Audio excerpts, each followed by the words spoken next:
What's up YouTube? This is Cresta here with an update of the In Loving Memory of Stratos deck profile. So for those of you guys who are veterans of the deck, not too much to explain, but for those of you who are new to the deck, I'll try to explain as simple as possible. Yeah. For him, you search out Ninja Super Transformation, which is basically a Super Poly. And your targets for that card are White Dragon Ninja, Redox, and Hyper Hammerhead. Now with this current format, Hyper Hammerhead is a very good card because you can bounce back Shaddolls fusions, bounce back Satellaknight XYZs, and against, say, what's it called, Burning Abyss.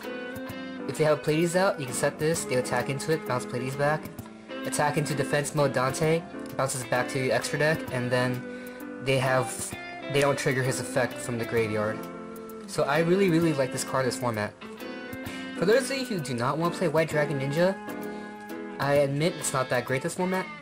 So if you want, you can play double Hyper Hammerhead, and it's pretty much just as good.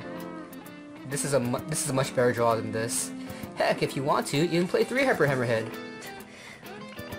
Or, 3 Hyper Hammerhead and 1 Redox. I do recommend keeping Redox in the deck, because this deck just has so many Earths, and it opens up so many plays. Basically with Redox, you discard him in an Earth, special, make it an XYZ, or, you can trigger her effect to pop. You can make easy Tiramisus. And then, after that, next turn, you banish 2 from the graveyard, special him, and then it's a wall for a turn, bounces back to your hand. And then you do it again. The rank 4 spam engine, 2 Photon Thrashers, 2 Kagekages, and 1 Masked Chameleon. Here's a DD Crow. Very good card this format, because you can fizz out Altairs, banish Shaddolls fusions to attack their fusion monster so they don't get anything back, and make certain Burning Abyss cards miss their target. Also allure fodder. And the newest addition to the main deck family of ILMOS, 1 Fossil Dyna Patchy Cephalo. So, the way I built this deck kind of focuses around this card. He's a very good card to set because every deck this format special summons, and if you are in control, just normal summon him and protect him. And the opponent can't do anything. The only deck that really has like a good way to fight against Fossil Dyna is Satellaknights, and if they normal summon like the 1900 beater Shaddolls. And well, that's why I tailor-made this deck to better facilitate this card. And if you want, you can play more of him. I just play 1 because it's my style to play 1-ofs. Traps!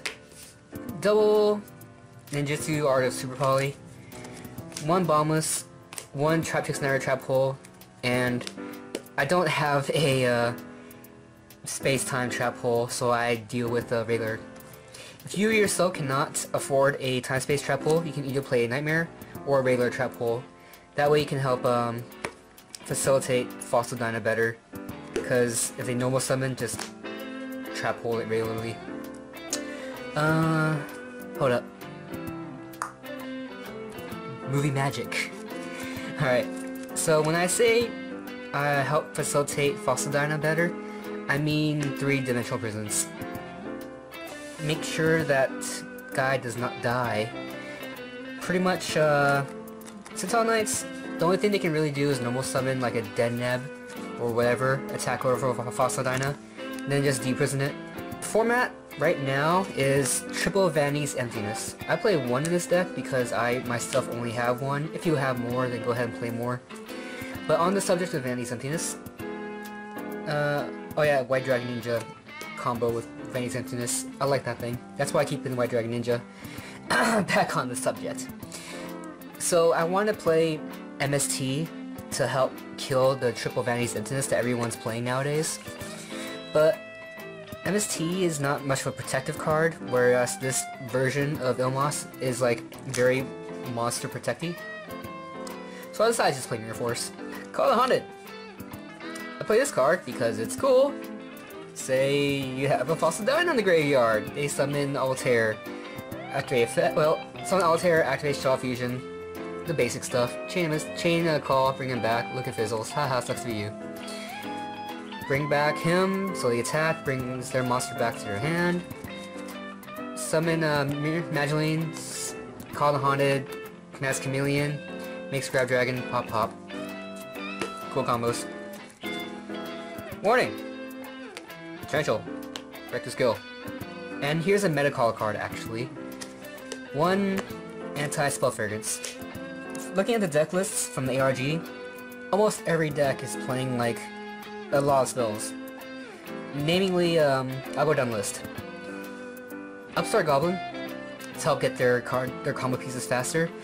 So you have Upstart Goblin in their hand. This is up on the field. You have to set the Upstart Goblin, and then they basically -1 for a turn. Their next turn, they're gonna activate Upstart Goblin. I gain 1,000. They draw a card. It's most likely gonna be another Upstart or a spell.